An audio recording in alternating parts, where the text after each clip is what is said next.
Tata Gufa racconta Goofy Pan e Capitan Inquino. C'era una volta Gwenda, una ragazza che amava raccontare ai suoi fratellini le storie del suo eroe preferito, Goofy Pan, un gufetto coraggioso, amante dell'ambiente, che insieme ai suoi amici, i gufetti puliti, combatteva per salvare il bosco che non c'è dalle malefatte di Capitan Inquino. Il bosco che non c'è era un luogo meraviglioso, dove la natura cresceva rigogliosa, l'aria era pulita e i laghetti cristallini.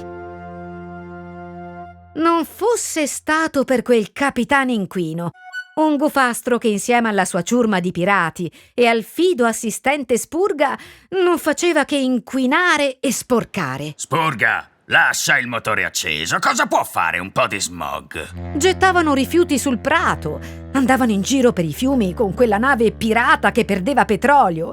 Insomma, non facevano altro che inquinare. A Goofy Pan piaceva ascoltare le storie di Gwenda, di cui lui era protagonista, e spesso si nascondeva a casa della ragazza per ascoltarle.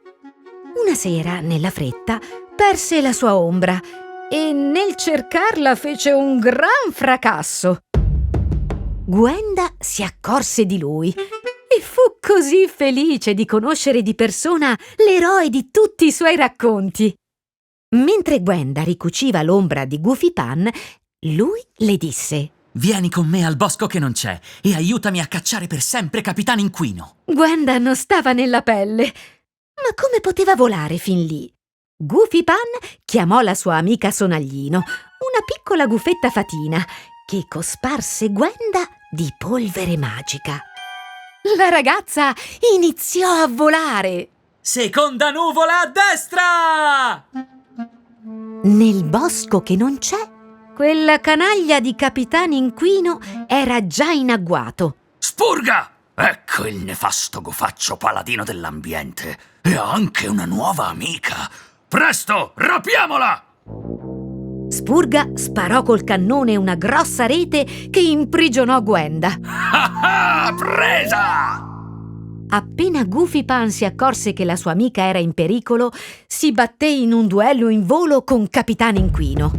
Ah, prendi questo e questo! Nel frattempo, Sonaglino liberò la ragazza e le confidò la sua idea.